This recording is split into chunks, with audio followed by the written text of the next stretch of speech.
Okay, ladies and gentlemen, we're going to start slow and take very simple and step-by-step situations for different examples of motion on graphs. Okay, so the most simple example that we could possibly take is the example of a stationary object. Okay, so just like we have on the screen over here, let's suppose that I have x in meters over here versus time in seconds.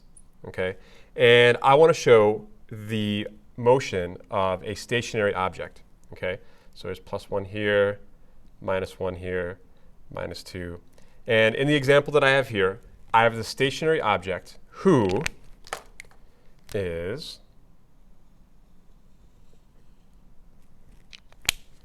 staying at -2 over time, over time, over time, never moving, never moving, never moving. So a stationary object is going to stay at the same position regardless of how time changes, right?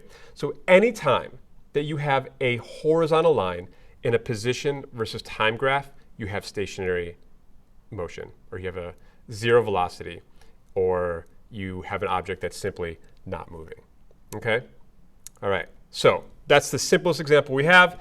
Obviously, I can switch it up a little bit. I can have an object staying over here at 1 and never changing, never moving, never moving. That object is also stationary. Okay, so if you click to the next slide and we look at the path of, let's say, an armadillo. Okay, so in this little guy's motion, I'm going to erase this here. I'm going to go over here, erase this. And the number line is going to change a little bit. Okay, and instead, down here we have 1, 2, 3, 4, 5, right? So at -5, like the motion of this armadillo begins, right? And they have something going on like this, okay? And so you have 1 second, 2 seconds, 3 seconds, and 4 seconds, okay? So here we have at 0 seconds, right? We have this armadillo here at -5, right?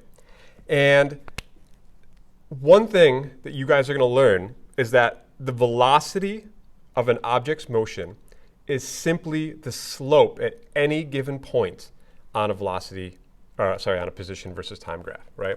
So if I have position in time, right, the slope of this guy at any given point is going to be the velocity. So the fact that he's got a slope means he's got a velocity or a speed, and he's actually moving. And so over time, he's moving in the positive x direction, right?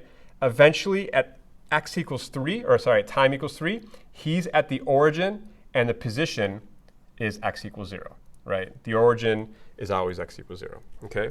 So at 3 seconds, he passes the origin, right? And then as time goes on, we get over here to 4 seconds. And we look over here, and we see that that's actually going to be 2 meters. OK? So the last example was a stationary object. Here's an object that's actually moving. In an object that's moving, what do you notice? You notice that the slope is changing, which means the speed or the velocity of the object is changing. And it's actually going to be at different positions over time, okay? Also, intuitive, should make some sense, but I want to lay the foundations very clearly here. Okay, so in the next slide, we begin talking about average velocity, okay? And so I'm going to keep this graph up here for a second and just take note of this, that, at some position,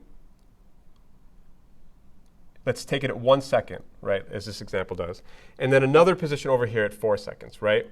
Okay. So in that time, this thing has gone from -4 over here all the way up to +2, right? So there's like some genuine change in position, or in other words, distance, right? This guy's displacement has gone from -4 all the way up to 2.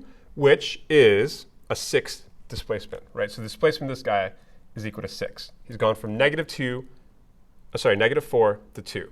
Okay, and so that's a lot like the rise, if you're doing rise versus run, right? Okay, and he's also moved from 1 second to 4 seconds. So there's also this run over here. So this is actually 3 seconds over here, right? So your average velocity, right, is just going to be, so if this is this, it's just going to be the slope between those 2 points, okay? So whenever you're trying to calculate average velocity, it's the change in total position divided by the total time that you've traveled, okay? So in this case, the average velocity of this armadillo, right, I'm going to put a little average sign here for average, is, I'm going to put displacement divided by time, right? This little armadillo fellow has gone 6 meters in 3 seconds. So the average velocity is simply 2 meters per second, okay? So now we've gone from this world of just using position, right, to actually finding what is the average speed of this armadillo over time, okay? And we've extracted that just from the graph, okay? So take a moment, look at that. When you feel comfortable, you can move on.